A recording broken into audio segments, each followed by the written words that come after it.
What's going on, everyone? Today we are taking a look at the Favoto Fat Tire e-bike.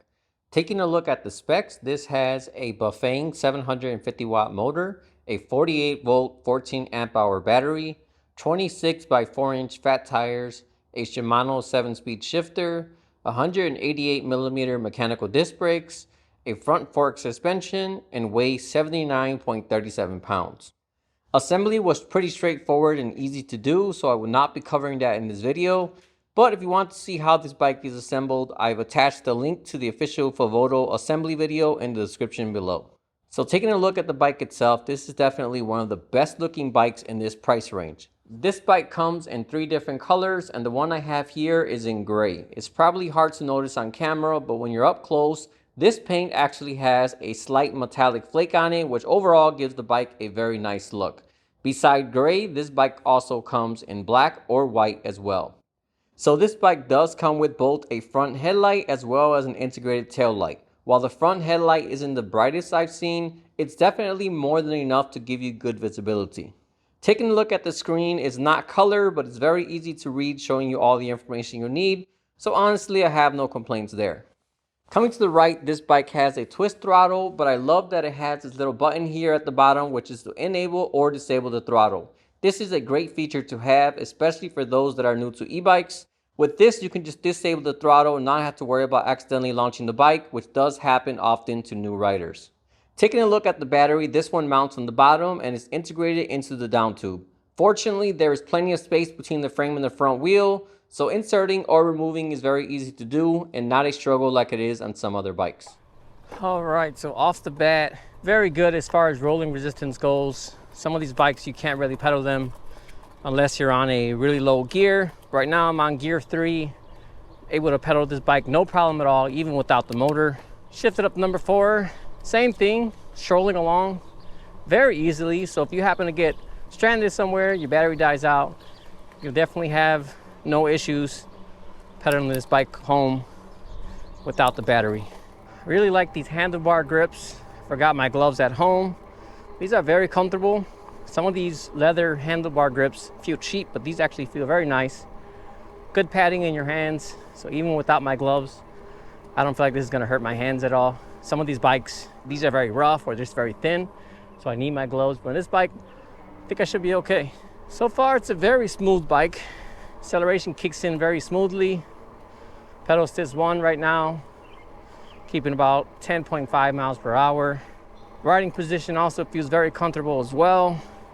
And if you want a more upright position, you can also adjust the stem right here so you can sit more up here, but right now this feels good for me. But it's nice that they include that, because typically in some bikes they don't have that, and that's an extra 20 or 30 bucks. All right, let's shift it up to pedal assist 2. Torquey, but smooth at the same time. Looks like about 12.6, 12.7 on pedal assist 2. All right, so I actually have a similar bike to this one that uses a similar controller, and it was right now limiting me to 20 miles per hour, no matter if I was on pedal assist 5 or full throttle. As soon as it hit 20, it will let off and stop pushing the bike. But what you want to do to unlock it is hold down this plus and minus, and then within a few seconds, hold down power and then minus, and then it'll go to this screen here. You want to click that power button, click it again, and then right here, L5, that's where you'll set your top speed. That's in kilometers per hour, I'm assuming. So set that all the way up to the max. Mine went to 40. So now that we have that set, it should let us go a little more than 20. So let's try that out now. All right, definitely feels a little more torquey now that I unlocked that. All right, here we go. We got a long stretch coming. No stop sign, perfect. Looks like we got up to 22.9, a little more space. We probably got up to 23.5 or so. Definitely not bad. I wish it would have touched that 28 miles per hour, but 23 is still gonna be good enough for most people. What I like is this actually feels like a legit 20, 22. A lot of these bikes, they say 20, but you could just feel it's going nowhere near 20. I don't have my phone right now to check the GPS app, but it feels pretty quick though. So I'm gonna bet it's either spot on or barely off by like 1 or maybe 2 miles per hour tops. I've rode some bikes before that say you're going 20, and then you look at the GPS and it'll say like 14 or 15 or something, but this feels like a legit 20, 22 miles per hour. All right, headed to the bike path. I know we have a little gravel path over here, so we'll go ahead and take it on there, see how it does. So like I said earlier, you have this little red button here, and as soon as you unclick that, your throttle no longer works. A few days ago, my wife was actually riding a bike like this that has throttle, and she's used to thumb throttle. So when she had this, I guess she was getting off the bike and her hand actually twisted it a little bit, and the whole bike kind of lunged forward. So that does happen with people, especially when they're not used to a twist throttle like this. So in that case, you could just make it a habit, switch that off, and then this is dead and no longer works. So it's a pretty cool little safety feature to have that little button on there. They just put this sign here not so long ago, maybe about last week. I'm not sure if that's for e-bikers or those spandex guys that are going 30, 40 miles per hour down the path. All right, so we got this little gravel path. We got fat tires, so this shouldn't be a problem at all. I don't want to go too fast with this loosely packed gravel, and to each side I have a little steep hill where I'll fall off, but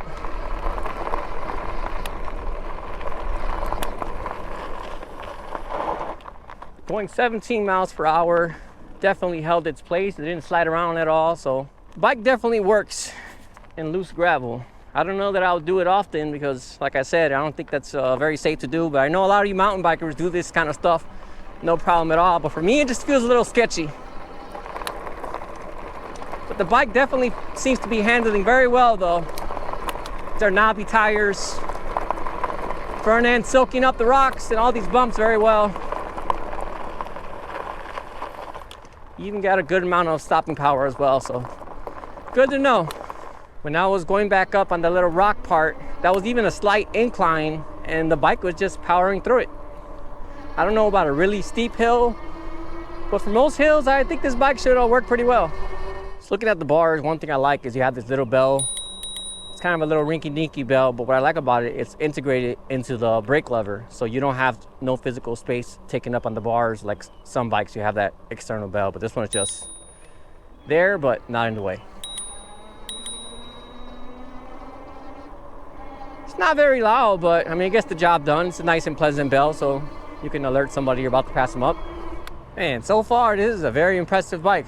I mean, I wish it had hydraulic brakes. That's the only thing I don't like about it, but overall, these mechanical brakes, very grabby. They work very well. You do gotta use a little bit of force compared to a hydraulic brake, but beside that, the stopping power is there, so you're gonna have no problem stopping, whether it's slow or fast speeds, because when you go to speed it up, locks up that rear tire, no problem at all.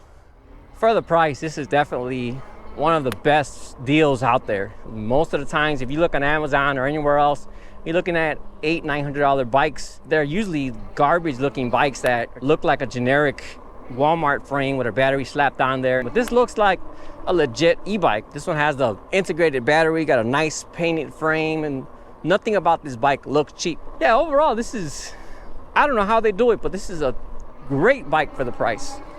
If I didn't have an e-bike and I was looking to get a fat tire e-bike, this is hands down what I would most likely end up choosing. So I've been riding this bike path for about 4 or 5 years now. I've rode it many times, going about 30 miles to the other end. And just yesterday, I was over here with my wife. She decided to turn off right over here. And I had no idea this little spot existed. But you just come around over here. And by the way, this bike is handling no problem at all through this little bumpy dirt area. You got this little path over here. You could barely squeeze through. You need to trim it a little more. Then you come right down here. You got all these rocks, and you got this water over here. This is like the perfect chill spot. I'm glad I have my helmet because I just hit my head in this low-hanging tree. Look at this. This is like the perfect little spot to come on with your bikes. Park your bikes here. 5 years now. Never knew this was here. But I'm definitely going to be making a few pit stops here more often. Yeah, coming down here, these fat tires definitely handled very well. I'm not really a mountain bike kind of person, so I'm not really used to riding on that kind of terrain, but definitely made it down no problems at all. Let's go ahead and ride through these rocky areas. Very, very loose gravel, so I'm going to keep one foot down, but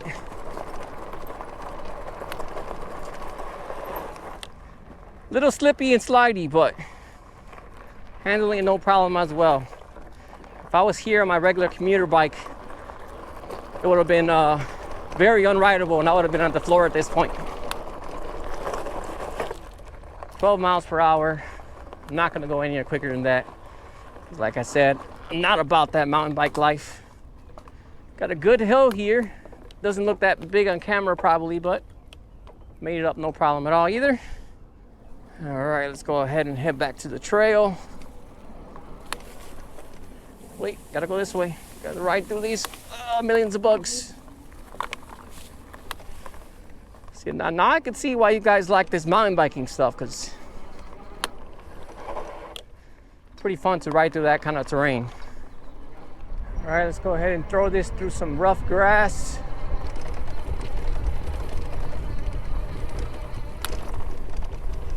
Oh yeah. Fat tires plus that front suspension definitely handles that, no problem. If you're on a commuter bike, you would not be able to do that without being extremely uncomfortable, but decent fat tire like this one, no problem.